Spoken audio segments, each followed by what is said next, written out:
Hare Krishna. Hare Krishna. Chapter 17, the divisions of faith.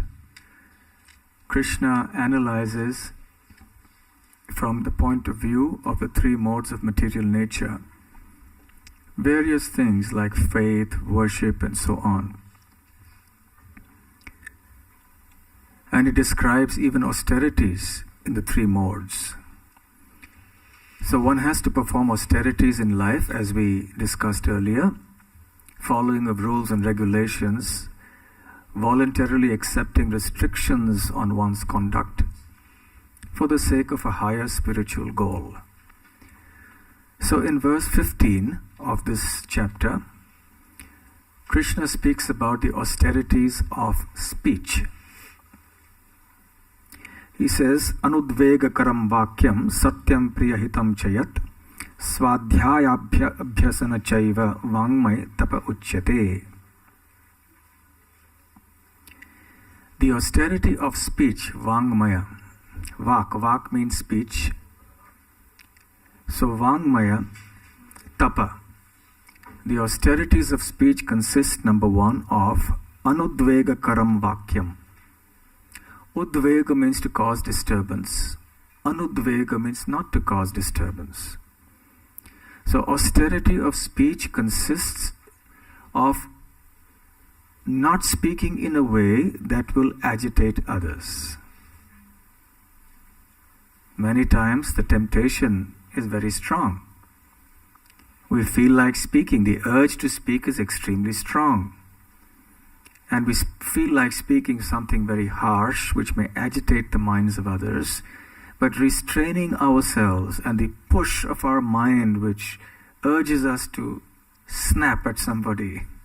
So, Krishna says, hold your guns, hold on, restrain yourself. Don't speak anything that will agitate the minds of others unnecessarily. The second, he says, satyam, speak things that are truthful. Speak for the sake of attaining the higher truth. Priyahitam, speak things that are pleasing. Yes, sometimes you speak the truth which may not be very pleasing, but nevertheless it can be spoken pleasantly though. Sometimes when there are issues between people and somebody has a very harsh way of speaking, and he says, well, my nature is I'm straightforward, I'm blunt, I speak my mind. Well, yes, you can speak your mind, but do it pleasantly.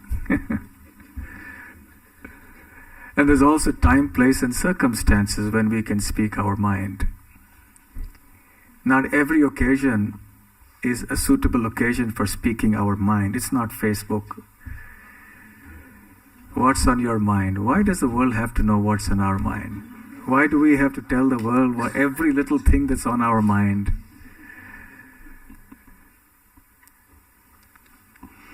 So we must try to be pleasant in our speech. Swadhyaya abhyasanam chaiva. And also regularly reciting the scriptures is also part of the austerity of speech, which is why I chose this verse today, because what we are doing is austerity of speech. We are controlling the urge to speak and directing it in the recitation of the Lord's message. So we are using our sense of speech, but for Krishna's sake. So this is an austerity of speech that will help us to advance spiritually. If we do not accept austerity of speech, this organ of speech, the sense of speech, will lead us astray.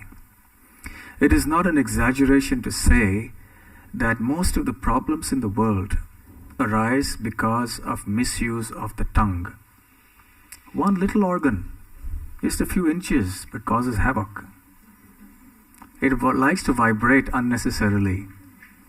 And from that vibration comes so many unpleasant sounds sometimes. I hate you. You're not good. You're this, you're that. And then that breeds enmity. Bhaktivedanta Thakur says an uncontrolled tongue breeds enmity and causes havoc. If you study history, it's basically fire that is set about by uncontrolled tongues of people. Even kings speak harshly to each other, and then it incites a massive conflagration and war takes place. Millions get killed. So the urge to speak is very, very strong. And if one has to make spiritual advancement, the urge has to be controlled. I know a doctor friend of mine who likes to keep a lot of thermometers in his clinic. About 10 to 15 thermometers on the table.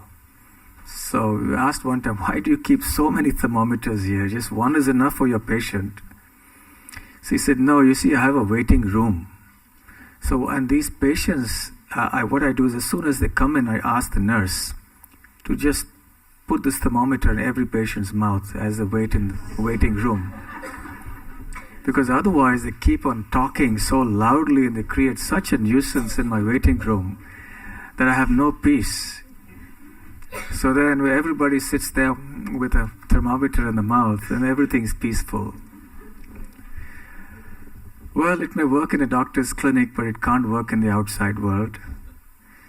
So voluntarily, we have to accept restraint of the sense of speech, engage it mostly in chanting Krishna's names and Krishna's messages, as we are doing now.